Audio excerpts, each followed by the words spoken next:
Hello students, I hope you are doing well and we are also working from our home. Welcome to St. Angel's online classes.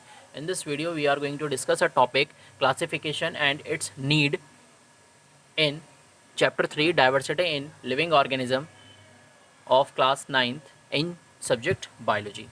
Okay student, जैसे कि हमने पीछे बात करी थी last video में, उसमें हमने बात करी थी बेटा साइंटिफिक नेम्स की, यानी कि जो ऑर्गेनिज्म हैं उनके नेमिंग हम किस तरीके से करते हैं, किस मेथड को या किस प्रोसेस को फॉलो करते हैं, कौन से साइंटिस्ट थे जिन्होंने ये प्रोसेस को दिया था।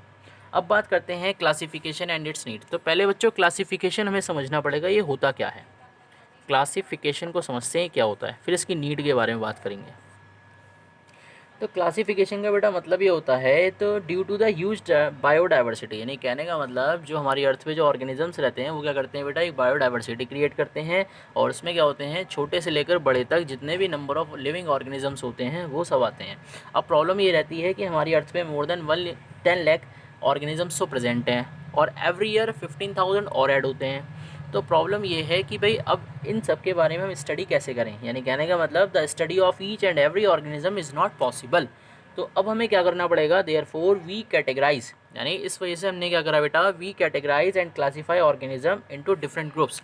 यानी कि इसलिए क्या करते हैं बेटा कि हम ऑर्गेनिज्म को क्या करते हैं, डिफरेंट डिफरेंट ग्रुप्स में क्या करते हैं, बांट देते हैं। तो कहने का मतलब अगर हम उस ग्रुप की स्टडी कर लें तो कहने का मतलब उस ग्रुप में जितने भी नंबर ऑफ ऑर्गेनिजम्स आ रहे हैं उन सब की स्टडी हो जाएगी। अब इसका रीज़न ये है, ऐसा क्यों, ऐसा बेटा इसलिए, जैसे फॉर एग्ज़ाम्पल मैं बात करूं, अगर फॉर एग्ज़ाम्पल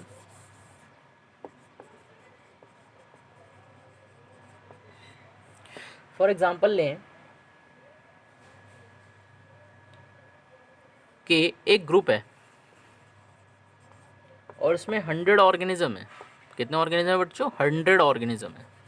100 ऑर्गेनिज्म है, एक ग्रुप है और इसमें कितने बच्चों, 100 ऑर्गेनिज्म है। तो it is not possible to study all 100 organism of the group. लेकिन अगर हम इस ग्रुप की बात करें बेटा, तो 100 ऑर्गेनिज्म की स्टडी अगर हम करें तो इट इज़ नॉट पॉसिबल। ये पॉसिबल नहीं है कि पर्टिकुलर हम एक एक ऑर्गेनिज्म की स्टडी करें। But if we know the basic characters of the group, लेकिन बेटा अगर हमें पता है कि इस ग्रुप की क्या है बेटा, बेसिक कैरेक्टर्स अगर हमें पता हो जाए तो हमें एक आइडिया मिल जाएगा इसकी बेसिक कैरेक्टर्स से कि जो ऑर्गेनिज्म है उनकी कैरेक्टरिस्टिक्स क्या है, कि उनकी कैरेक्टरिस्टिक्स क्या है। तो कहने का मतलब ये होता है कि अगर मान लीजिए मुझे इस ग्रुप का एक छोटा सा बेसिक आइडिया मिल जाए तो क्या होगा बेटा, मैं उसकी कैरेक्टरिस्टिक्स मुझे याद हो जाएंगी। तो कहने का मतलब जो 100 पी ऑर्गेनिज्म की मैं स्टडी करूँगा तो उन सब की कैरेक्टरिस्टिक मुझे याद करने में प्रॉब्लम होगी।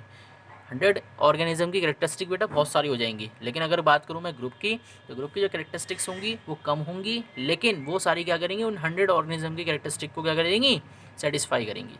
तो कहने का मतलब क्लासिफिकेशन की बेटा इसलिए नीड होती है। एक और एग्जांपल लेते हैं। अब एक नेक्स्ट एग्जांपल है बेटा,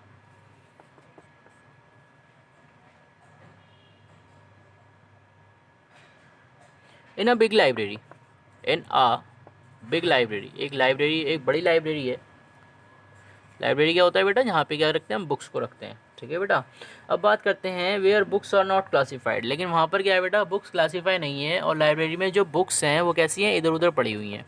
यानी जैसे अगर बात करें, इको की बुक कहीं पड़ी हुई है, हिंदी की बुक कहीं पड़ी हुई है और इंग्लिश की बुक भी अलग अलग पड़ी हुई है। यानी फर्स्ट क्लास से 12th क्लास तक की हिंदी की बुक एक साथ मिक्स हैं और उसमें इंग्लिश की भी बुक मिक्स हैं, उसी में मैथ्स की भी बुक मिक्स हैं, उसी में क्या है बेटा, जैसे अगर मैं बात करूँ, सपोज़ कीजिए दिस इज़ अ लाइब्रेरी और यहाँ पे क्या है बेटा, आपकी ये जो बुक्स रखी हुई हैं, यानी जो बुक्स हैं ये सारी क्या है बेटा, डिफरेंट डिफरेंट सब्जेक्ट की हैं। यानी जैसे मतलब ये इंग्लिश की हो गई, ये मैथ्स की हो गई, ये हिंदी की हो गई।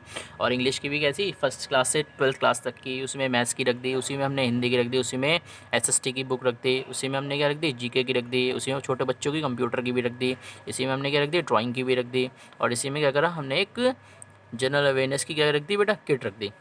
तो बेटा प्रॉब्लम ये होती है कि अब इतनी सारी बुक्स को तो हमने लाइब्रेरी में प्रेजेंट हैं, लेकिन अगर हम पर्टिकुलर बुक ढूंढने जाएँ तो बेटा हमें बहुत ज़्यादा टाइम लगेगा, यानी कि बहुत ज़्यादा टाइम लगेगा और हमें प्रॉब्लम भी क्रिएट होगी। तो बेटा इसका सिंपल सा फंडा ये है कि हमें क्या करना होगा, अगर वहाँ पर बुक सारी क्लासीफाइड हो जाए, अगर लाइब्रेरी में बुक आपकी क्लासीफाई हो जाए, कैसे क्लासीफाई हो सकती हैं, क्लासीफाई बेटा ऐसे हो सकती हैं कि जो इंग्लिश की बुक है वो 1 रो में आ जाए, जो मैथ्स की है वो 1 रो में आ जाए, जो हिंदी की है वो भी 1 रो में आ जाए, जो एसएसटी की है वो भी 1 रो में आ जाए, एक कॉलम में आ जाए, जीके की वो भी एक कॉलम में आ जाए। तो बेटा क्या हो जाएगा, ये क्लासीफाई हो जाएंगे, और क्लासीफाई होने के बाद हम एक पर्टिकुलर सब्जेक्ट की बुक क्या करेंगे, चूज़ कर लेंगे। और भी क्लासीफाई कर सकते हैं, जैसे मैंने आपको बताया फर्स्ट क्लास से 12th क्लास तक की है, तो हम एक काम और कर सकते हैं कि सीक्वेंस वाइज अगर हम इसको लगा दें, जैसे किसी जैसे अगर हम बात करें, जैसे इंग्लिश में जो 1 रो में मैंने इंग्लिश की बुक रख दी, तो अगर मैं उसे सीक्वेंस वाइज लगा दूँ, पहले फर्स्ट, फिर सेकंड, फिर थर्ड, फिर फोर्थ, फिर फिफ्थ, फिर सिक्स, 7th, 8, 9, 10, 11, 12, तो इस तरीके से क्या होगा बेटा, जब बुक होगी, जो मुझे पर्टिकुलर सब्जेक्ट की जो बुक चाहिए होगी, तो मैं उस बुक को क्या कर सकता हूँ, ईजिली देख सकता हूँ, या ईजिली क्या कर सकता हूँ, उसको ले सकता हूँ। तो कहने का मतलब होता है बेटा, क्लासिफिकेशन की बेटा इस तरीके से नीड होती है। अब बात करते हैं कि बायोलॉजिकल क्लासिफिकेशन हेल्प अस, यानी इसकी अगर हम बात करें, biological classification, biological classification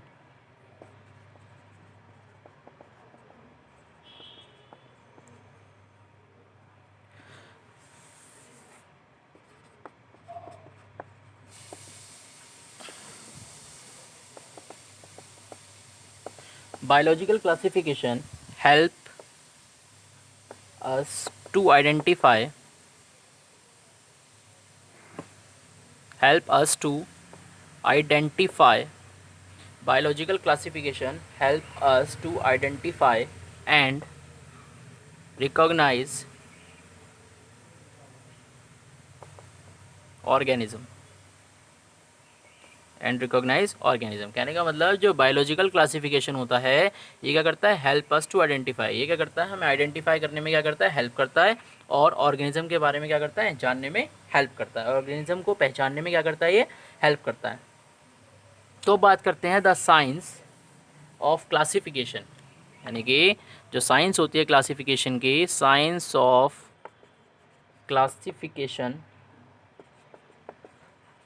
science of classification is known as taxonomy, is known as taxonomy। तो बेटा एक बात आपको याद रखनी है कि द साइंस ऑफ क्लासिफिकेशन, यानी क्लासिफिकेशन जिस साइंस में हम पढ़ते हैं उसे कहते हैं बेटा टैक्सोनॉमी। यानी कहने का मतलब बायोलॉजी की जिस ब्रांच में हम क्लासिफिकेशन के बारे में पढ़ते हैं उसे कहते हैं बेटा टैक्सोनॉमी, यानी TAXO, टैक्सो, NOMY, टैक्सोनॉमी। अब बात करते हैं जो टैक्सोनॉमी है किसने दिया था, the father of taxonomy, the father of taxonomy, the father of taxonomy is Carolus